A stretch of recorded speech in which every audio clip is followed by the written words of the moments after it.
Hello students, आज हम नया टॉपिक शुरू करेंगे, वो है पैराबोलॉइड। इसमें फर्स्ट आर्टिकल है कि आपको पैराबोलॉइड को ट्रेस करना है, ट्रेसिंग ऑफ पैराबोलॉइड। ट्रेसिंग आपको मैं पहले समझा चुकी हूँ एक बार, तो हम इसे अभी के लिए स्किप कर रहे हैं।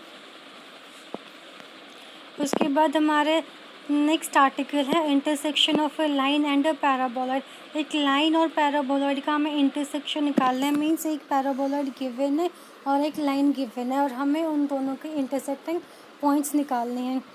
A line through a given point A x1 y1 z1 meets a paraboloid ax square plus by square is equal to 2z in P and Q to find the points of intersection। Means हमारे पास एक paraboloid की equation given है, एक line है, ठीक है, वो ए point से पास होती है और वो पैराबोलॉइड को 2 पॉइंट्स के ऊपर इंटरसेक्ट करती है पी एंड क्यू। तो हमें पी एंड क्यू पॉइंट्स के कोऑर्डिनेट निकालने हैं। जो फर्स्ट इक्वेशन है वो पैराबोलॉइड की है and A line through a. अब ए पॉइंट है x1 y1 z1, उस ए पॉइंट से कोई भी लाइन पास होगी तो उसकी इक्वेशन क्या होगी, x minus x1 upon L is equal to y minus y1 upon M is equal to z minus z1 upon M, जहाँ पे एल एम एन क्या है आपके लाइन के डायरेक्शन कोसाइंस है। इस लाइन के ऊपर कोई भी पॉइंट होगा उसकी फॉर्म क्या होगी, x1 plus L R comma y1 plus M R comma z1 plus N R.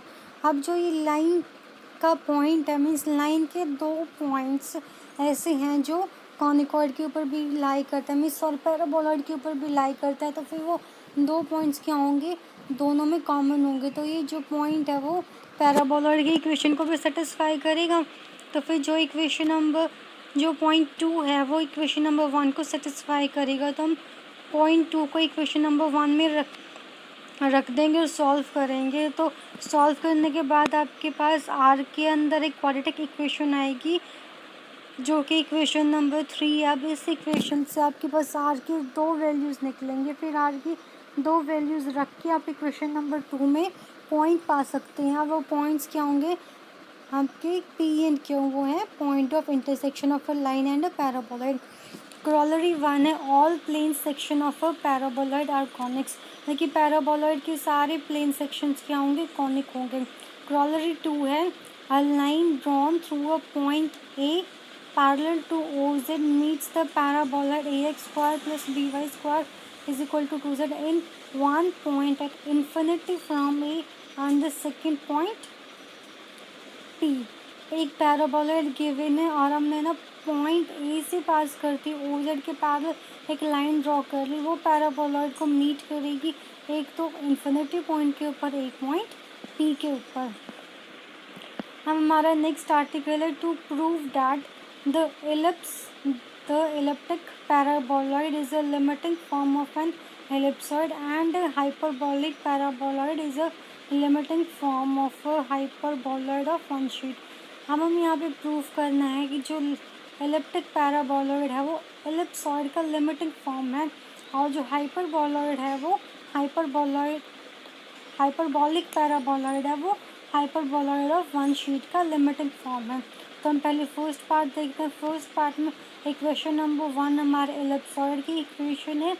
अब हमने इसके सेंटर को शिफ्टिंग द ऑरिजिन, अब हमने ऑरिजिन को 0 0 माइनस सी के ऊपर शिफ्ट कर दिया। जब हम ऑरिजिन को 0 0 माइनस सी के ऊपर शिफ्ट करेंगे तो फर्स्ट इक्वेशन में एक्स वाई जेड को एक्स वाई और जेड माइनस सी के साथ रिप्लेस करेंगे। उसको रिप्लेस करने के बाद इक्वेशन नंबर 1 बन जाएगी एक्स स्क्वायर अपॉन ए square plus Y square upon B square plus z minus c का whole square upon c square is equal to 1।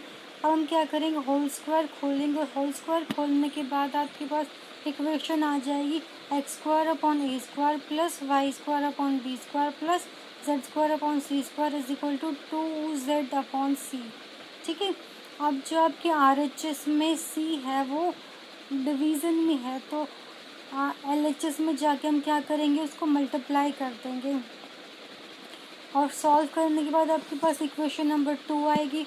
उसकी फॉर्म है X square upon A square upon C plus Y square upon B square upon C plus Z square upon C is equal to 2z, इसे equation number 2 बोल देंगे। If A B C, अगर हमारे पास A B C तीनों के तीनों infinity की तरफ अप्रोच करते हैं तो ए square upon C comma B square upon सी, ये दोनों क्वांटिटी फाइनाइट रहेंगी। ठीक है, तो हम मान लेते हैं a square upon C is equal to a dash square and b square upon C is equal to b dash square. हमने ए बी सी को इन्फिनिटी की तरफ इस तरह से अब अप्रोच करवाया है कि ए square upon C comma B square upon सी ये दोनों फाइनाइट रहें। तो इक्वेशन नंबर 2 क्या बन जाएगी, x square upon A dash square plus Y square upon B dash square is equal to 2z as, कब, जब Z square upon C zero को अप्रोच करें as C approaches to infinity. अगर हमारे पास सी infinity को अप्रोच करेगी तो 1 upon C zero को अप्रोच करेगा, तो जेड स्क्वायर अपॉन सी भी क्या करेगा, ज़ीरो को अप्रोच करेगा, जो कि एक एलिप्टिक पैराबोलॉइड है। तो जो एलिप्टिक पैराबोलॉइड है वो एलिप्सॉइड का लिमिटिंग फॉर्म है। अब सिमिलरली हम ये प्रूव कर सकते हैं कि जो हाइपरबोलिक पैराबोलॉइड है वो भी हाइपरबोलॉइड ऑफ वन शीट का लिमिटिंग केस है। अब पैराबोलॉइड्स के ऊपर कुछ इंपॉर्टेंट रिजल्ट हैं। ये रिजल्ट वो हैं जो हम पहले प्रूव करके आ चुके हैं, मीन्स उनका प्रूफ सिमिलर है लेकिन यहाँ पे सिर्फ मेंशन कर रखे हैं पैराबोलॉइड के लिए। फर्स्ट आपका equation of tangent plane, the equation of tangent plane x1 y1 z1 इस पॉइंट के ऊपर और paraboloid A x square plus B Y square is equal to 2z paraboloid के ऊपर जो टेंजेंट प्लेन की इक्वेशन होगी वो आपकी होगी a x x1 plus B Y y1 is equal to z plus z1। अब इसका सेकंड पॉइंट है the diameter of paraboloid which is perpendicular to the tangent plane at its extremity is the axis. ठीक है, अब एक paraboloid है, paraboloid के पास हमारे पास पैराबोलॉइड का एक डायमीटर है, डायमीटर आपका टेंजेंट प्लेन के परपेंडिकुलर है उसके एंड पॉइंट्स के ऊपर, तो हम डायमीटर को क्या बोलेंगे, पैराबोलॉइड का एक्सिस, और उसकी एक्सट्रीमिटी को बोलेंगे पैराबोलॉइड का vertex. OZ, thus OZ is the axis of the paraboloid ax square plus by square is equal to 2z and O is the vertex में O वर्टेक्स है और फिर OZ आपकी इस पैराबोलॉइड की एक्सिस हो जाएगी। Corollary, a line parallel to the axis of a paraboloid is a diameter। अब जो भी एक्सिस के पैराबोलॉइड है, पैराबोलॉइड की एक्सिस के जो भी हमारी लाइंस पैरेलल होंगी वो क्या बनाएंगी, डायमीटर बनाएंगी। अब आपका थर्ड पार्ट है the condition that the plane, अब हमें Lx plus M Y plus N Z is equal to P, ये प्लेन की इक्वेशन गिवन है और हमें वो कंडीशन निकालनी है कि जो ये प्लेन है इस पैराबोलॉइड को टच करें। अब वो कंडीशन आपकी है L square upon A plus M square upon B is equal to -2np, और जो आपके पास पॉइंट ऑफ कॉन्टेक्ट हैं वो बनेंगे -l upon E N comma -m upon B N comma -p upon n।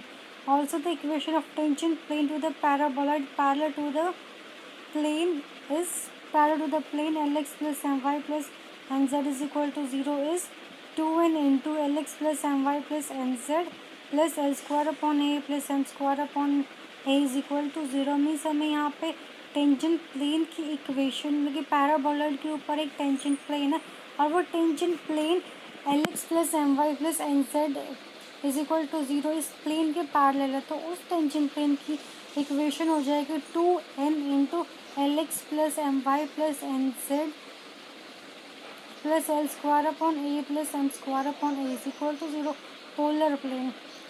अब पॉइंट x1 y1 z1 के ऊपर paraboloid के रिस्पेक्ट में जो पोलर प्लेन की इक्वेशन है वो आपकी है a into x1 plus B Y y1 is equal to z plus z1। अब फिफ्थ पार्ट में हम करेंगे enveloping cone, the equation of the tangent. अब हमें क्या करना है, एनवलपिंग कोण की इक्वेशन निकालनी है at the point x1 y1 z1, उसका आपका सीधा सा फॉर्मूला है S S1 is equal to T square. वो आपका हो जाएगा a x square plus B Y square minus 2z into a x one square plus B y one square minus 2z1 is equal to a x one plus B y one minus z plus z1 का whole square. आपका sixth part है plane section. The equation of the plane of section of the paraboloid whose center is x1 y1 z1 is। अब हमें यहाँ पे plane section निकालना है paraboloid का। प्लेन सेक्शन के इक्वेशन आपकी क्या हो जाएगी, a x one plus B y one minus z is equal to a x one square plus B y one square minus z1। ठीक है, नेक्स्ट फॉर्म में उसे दूसरी फॉर्म में लिख रखा है। अब शॉर्ट फॉर्म, अगर हम एस को क्या मान लेंगे, a x square plus B Y square minus 2z, इस इक्वेशन को हमने एस मान लिया तो एस इज इक्वल टू 0 आपकी पैराबोलॉइड की इक्वेशन हो जाएगी। एस वन क्या हो जाएगा आपका, एस वन है, अगर हम X one Y one Z one को एस में पुट कर दें तो वो क्या है आपका, एस वन आ जाएगा। S one is equal to a x one square plus B y one square minus 2z1। अब टी आ जाएगा a x one plus B y one minus z plus z1।